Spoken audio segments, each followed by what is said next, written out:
कितना तू कोई गंजन छोड़ी करके मनोरंजन अब के तू बोलो ही सदिया करे पड़ताऊ रे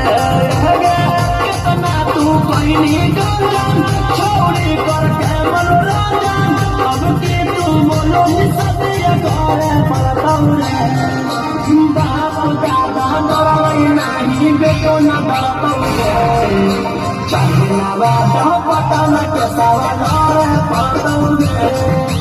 चाहना वादा पता न कैसा डरे पड़ताऊ रे